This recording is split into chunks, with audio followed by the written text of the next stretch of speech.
संभ्रम भ्रमन्निलिम्प निर्झरी विलोल वीचि वल्लरी विराजमान मूर्धनि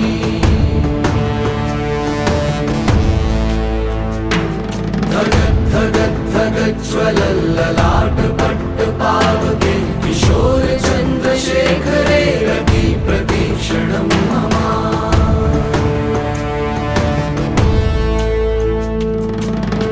कौन है वो कहां से वो आया चारों दिशाओं में। जैन विधायकों का, जैन कॉर्पोरेटर्स का ये सिर्फ सम्मान करना नहीं है, तो आज का दिन जैन समाज की जो बढ़ती राजनीतिक में अपनी भागीदारी है वो दिखाने का आज का दिन है।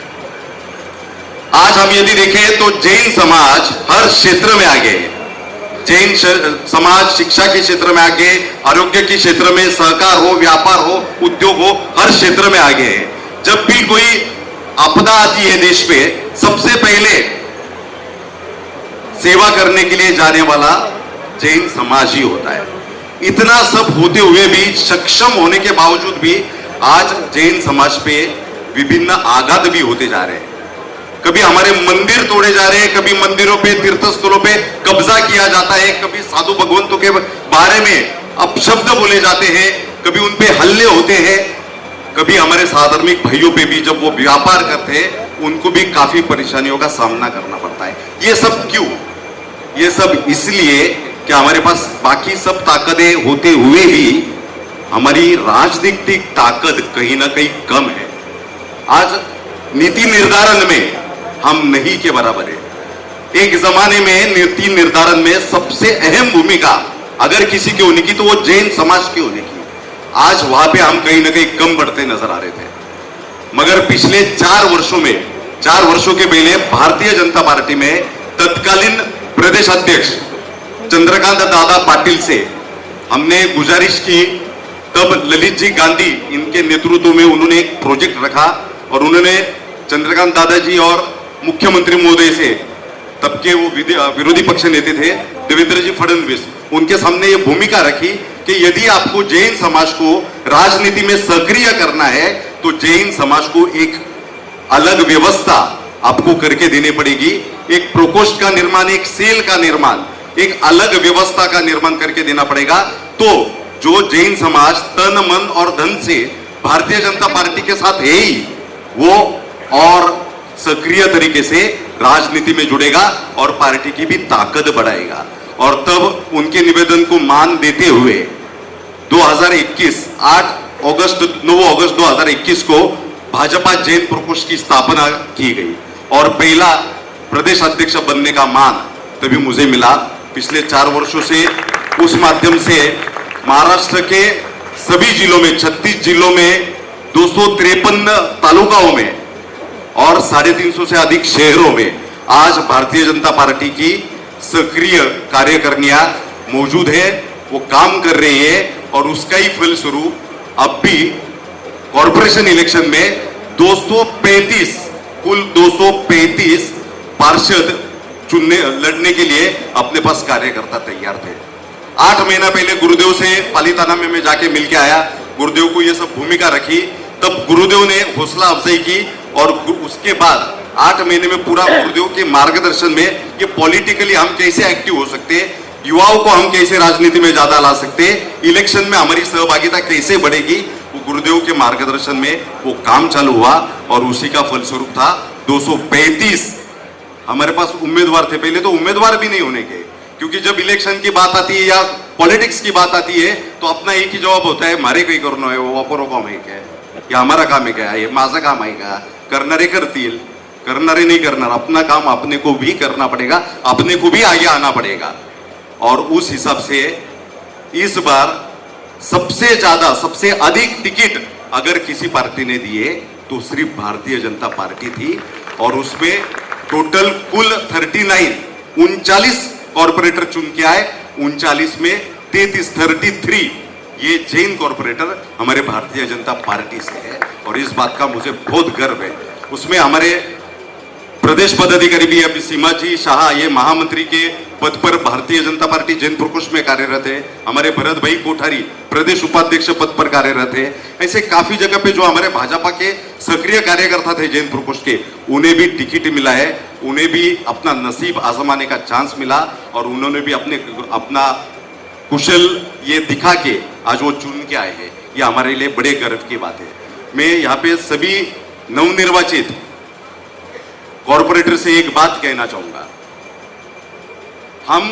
हमें कॉर्पोरेशन में जाके जनता का काम करना है, वो तो करना ही, वो आप करोगे ही, मगर सबसे पहले आपका काम है आपके धर्म के प्रति वो निष्ठा आपकी सबसे अहम रहेगी। हर प्रभाग में, हर शहर में एम्यूनिटी स्पेस की जमीनें होती है जो कॉर्पोरेशन किसी न किसी संस्था को अलॉट करती है और वहां पे कुछ न कुछ एम्यूनिटी स्पेस डेवलप किया जाता है।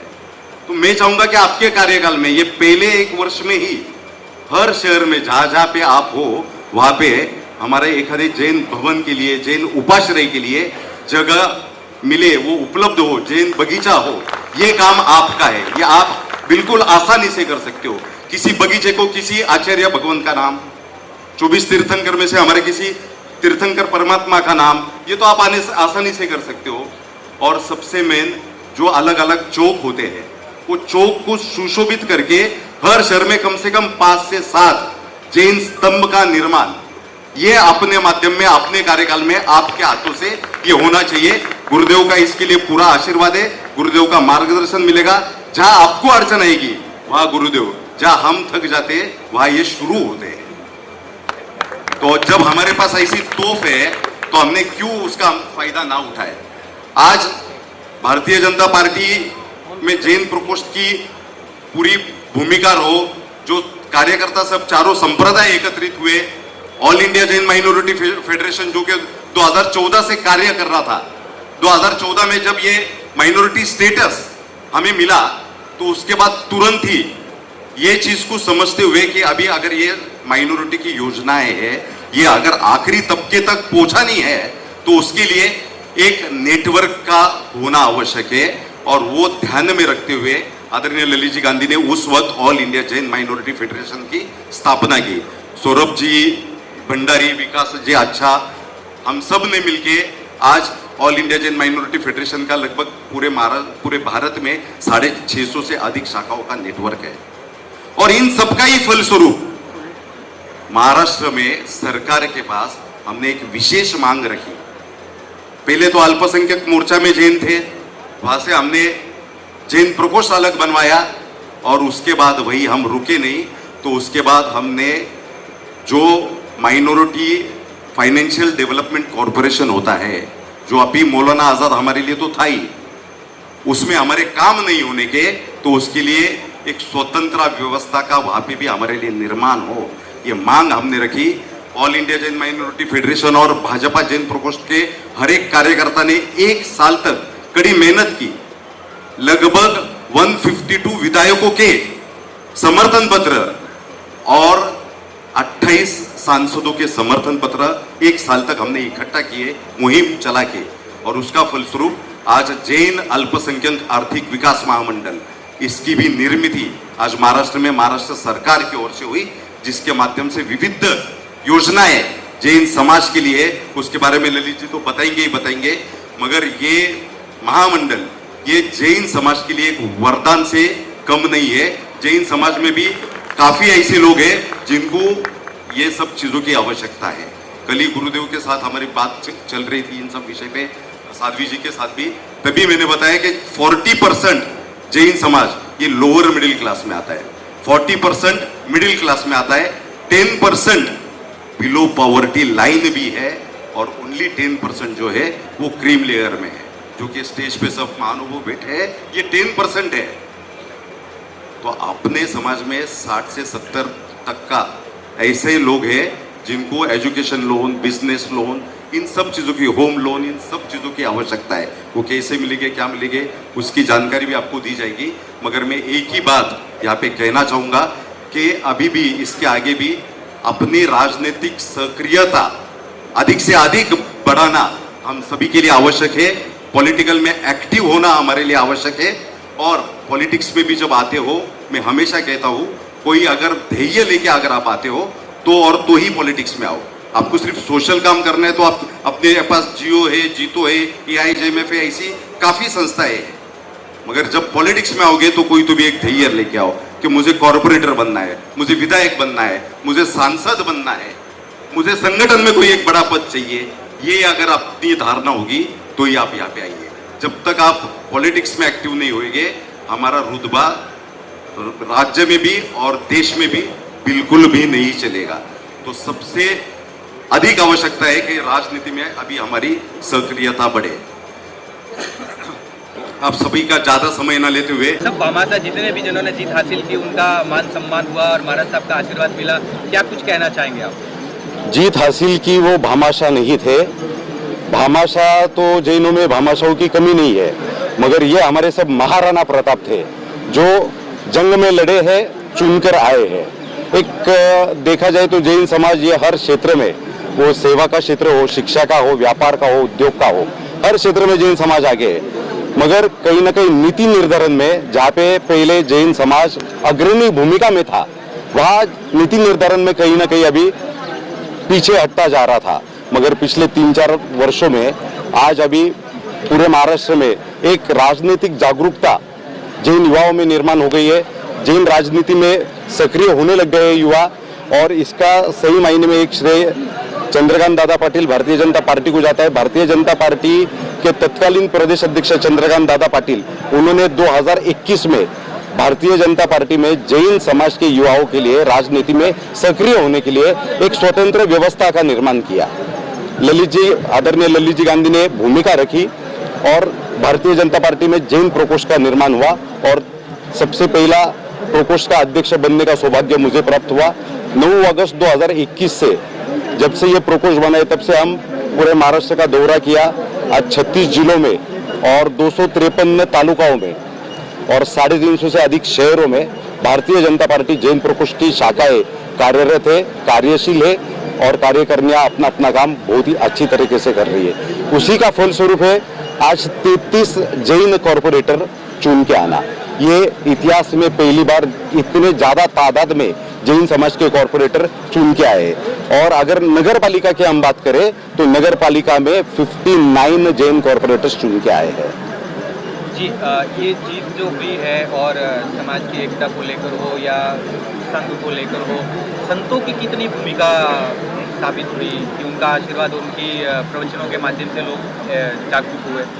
देखिए, परमात्मा तो है, हमारे 24 तीर्थंकर है, मगर आज के तारीख में जो इस धरा पर है, हमारे तीर्थंकर रूपी हमें मार्ग दिखाने वाले तो सभी हमारे साधु भगवंती है। आज जैन समाज का एक बड़ा सौभाग्य है कि उनको इतने बड़े साधु परंपरा मिली है, और उसमें विशेषकर आचार्य नए पद्म सागर महाराज साहब, जिनके बारे में ये कहा जाता है कि वो एक विजनरी नेता है। आज नए पद्म सागर महाराज साहब ने जो मुहिम आज एक चलाई है, वो लोगों को पॉलिटिक्स में इन्वॉल्व करना चाहते हैं। उनका ये कहना है, उनकी ये हमें सीख है जिसपे हम चल रहे हैं कि राजनीति में जैनों का दबदबा बने, जैनों का रुतबा बने, जैनों की सक्रियता बने। और उसके लिए आज उन्होंने एक जियो के अंतर्गत राजनीतिक फोरम की भी एक आज घोषणा की है, जिसकी जिम्मेदारी उन्होंने आदरणीय ललित जी गांधी पे दी है, और वैसे ही महाराष्ट्र की जिम्मेदारी मेरे पे दी है। निश्चित तौर पर आने वाले समय में जो हम महाराष्ट्र में पिछले 4 वर्षों में कार्य कर रहे थे, अब ये राष्ट्र में होगा, और राष्ट्र में भी जैन समाज की राजनीतिक भागीदारी निश्चित तौर पर बढ़ेगी।